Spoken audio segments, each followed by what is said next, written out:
All right, so we're starting day 2, leaving the Hawk Mountain shelter. Got a water resupply, and we're headed out. And I get down the road a little bit. I'll do a little bit of a recap from yesterday.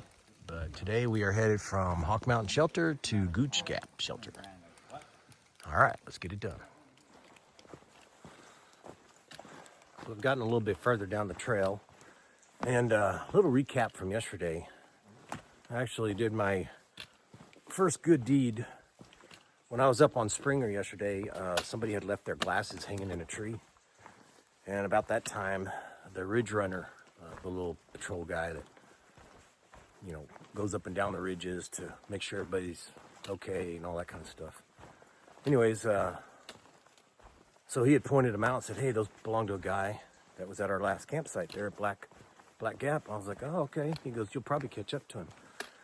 I said, all right. So I snagged him, and a couple hours up the road, sure enough, I ran into the guy, and I was able to give him his glasses back to him. So, a guy from Australia. Anyways, real quiet guy. He doesn't really hang out at the shelter much. He comes in and sticks to his little tent and stuff, and he must be doing some type of charity because he's carrying his pack on his back, but then on the front he's carrying another pack. And when I handed him his glasses, I was like, who are you carrying that pack for? I once did that for my wife back in 2011. So I thought maybe he was carrying somebody's pack already. He was, I think, carrying food, like he's doing some type of charity where he carries food or something. I'm not quite understanding, but anyway, so today went real well, or yesterday did. And then I got into the shelter and was going to put my tent up, and then I thought, well, let me try the shelter out. So I tried the shelter out, and that was my first experience at the shelter. I guess it's like being in, and if you've ever been in the service and you've gone to training and you're like in a bunch of barracks, you're just in one big area and 15 guys to one little building and a bathroom at the end, right? So that's pretty much what it was like, except there were just 3 of us. And so, let me switch hands here. So, oh shit. Oh goodness. Sorry about that, guys. So anyways, arm was getting tired of holding the camera up. So yeah, my experience at the shelter was, I guess, just about much like that.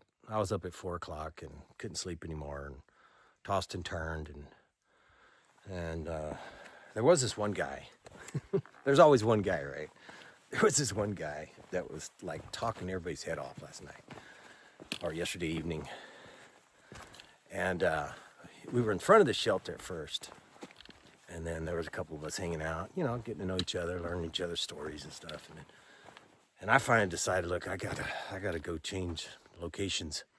So I walked around to the back of the shelter, and I met some more people back there, and they were like, oh, cool, all right. So good conversation. Nobody was over carrying it and all that mess. and then the one guy comes back to the back of the shelter, and we all listen to his stories, and our conversations all tend to kind of slow down. And anyway, so I finally, okay, I can't handle listening to that guy anymore. So I go to the front where this one guy was sitting on the picnic table, kind of making his dinner. Really good guy. And I hung out with him a little bit. Well, then the other guy that does a little talking comes around to the picnic table. And I'm like, damn it. I can't get away from this guy. So, really nice guy. I'm sure he's a really nice guy. So, anyways, so I went back to the back of the shelter a little seconds later, and all 3 or 4 of us back there were giggling because we knew what the heck was going on. And so we were all laughing about, that one particular guy. But anyway, so got through the first shelter. It was a little drizzly this morning, as you could tell, but nothing that would have killed it. Not like it's pouring down rain. I could have stayed in the tent. But anyways, today is about an 8-mile day. It should be pretty easy going. We got to go up one hill. I think it's Sassafras Mountain. And other than that, it's probably a pretty sweet day. Little hills in there and that kind of stuff. But there's only one big one. So, all right, let's see what kind of videos we can get. And yeah, far and few between at posting any of this stuff. So I won't post anything until, well, I tried to post one when I was on Springer yesterday. I don't know if he even went through. And then when I get to Neil's, I'll probably post the last 3 days that I've been on. So once again, this is day 2. And so we're on our way. Today's March 30th. All right, onward.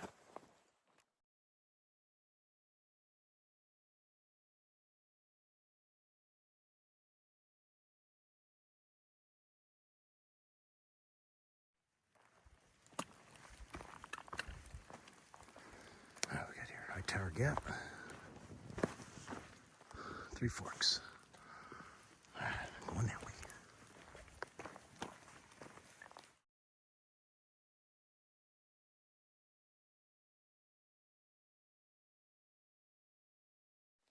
So I bet this guy is staying pretty dry.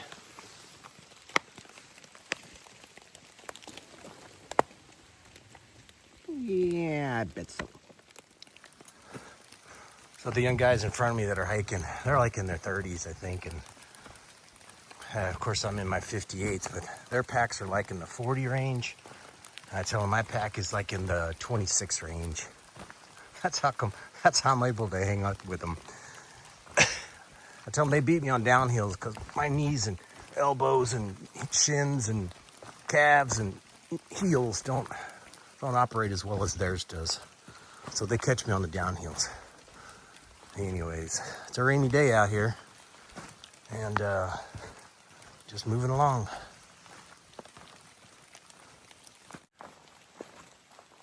So hey, I forgot to mention that the same guy back at Black Gap Shelter loaned me his battery, his electricity, because I went and got him some water. He did the same thing today, so I went and got him water, which is only like 50 yards down from the shelter.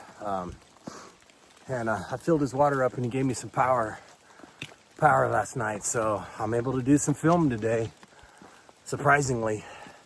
I told him when we got to Neil's I'd buy him a pizza. That's like the thing to do when you get to Neil's, eat a pizza. So anyways, that's how I'm able to do some filming. I don't know how much scenery we're gonna see today. You might just hear me yakking all day. But anyways, yeah, that's how I got power. So thanks to Chris.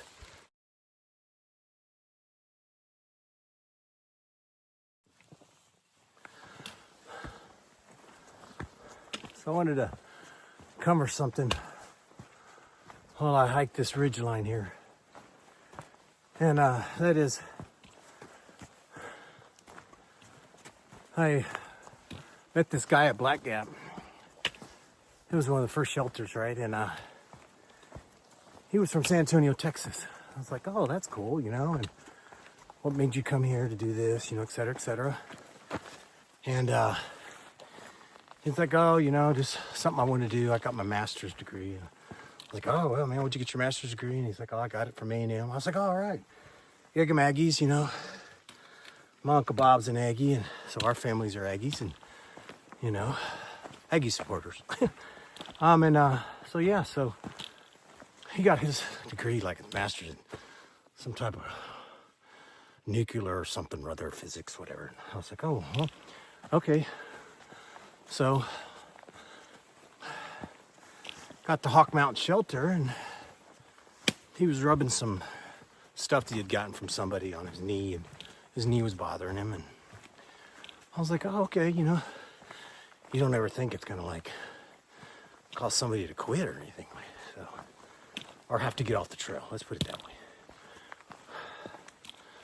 So,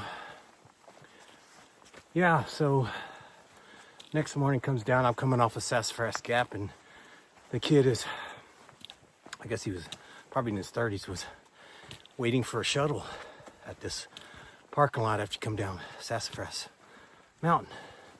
I was like, hey, what's up, dude? He goes, man, I gotta quit. And I'm like, he goes, yeah, my knee is just bothering me too bad. And I was like, oh man, well shoot. You know, sorry to hear that. You know, being from Texas, San Antonio, and I thought I'd be running into this cat a few more times. And so anyways, I said, yeah, your knees. Like, yeah. I go, man, what's your weight pack? You know, how much is your pack weight? Oh, like 45 pounds. I'm like, oh, wow, man. You know, that could be a contributor. You know, and do you have trekking poles? He's like, no. I was like, man, carrying that much weight? You don't have any trekking poles? I mean, hey, I'm just letting y'all know that if you want to carry a lot of weight like that, that's your pack, man. You're the one carrying it, by all means. But I highly suggest trekking poles. Even for the old guys, it really helps on our knees and our ankles and coming down hills and tripping on a log or a rock. It's something that could save you from falling on your face. And, you know, we're all one fall from going home, you know. So he said he fell in coming down Sassafras and injured his knee some more. So, yeah, well, I was just sad to see him go, but hopefully that's a kind of a lesson that some people out there can learn if you're thinking about through hiking is, you know, number one, watch your weight. Man, carry hiking poles. You know, I mean, unless you're just extremely experienced and maybe you just don't need them. And by all means, you know, there are those people out there. But anyways, just food for thought for anybody that's thinking about hiking the Appalachian Trail.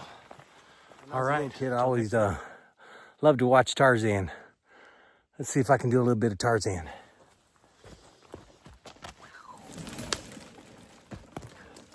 It gave way a little bit. Oh, well, that was my impression.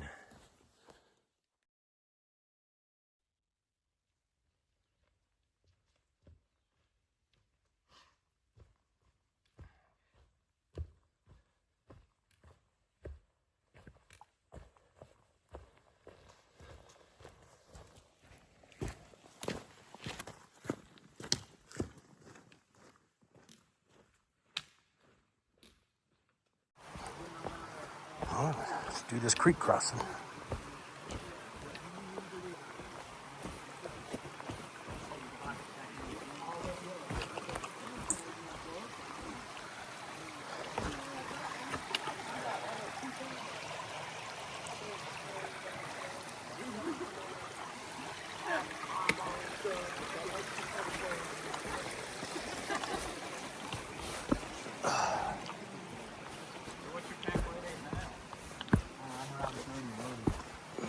I didn't weigh it this time. But that's what I aim for. It's 30 loaded. All right, so just about to get to the top of the hill and get to Gooch Gap. We're down here just filling up our waters before we get to camp. That's how my buddy Matt does it. Just slowly drains it down in there. That's how I do it. I just wait till my ass gets there. All right, laters.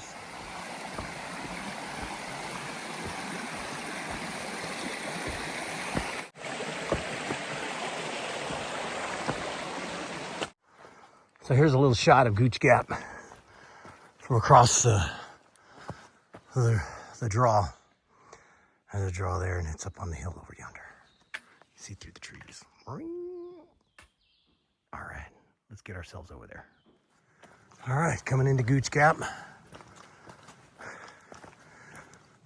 It's 2:30 right now. If I remember, I left at 9. I went through a liter of water. That's pretty good. I did a refill before we down at the creek that y'all saw. And now, what's this? Please allow room for 2 tents per site. 2 tents? Oh, wow. All righty. Okay.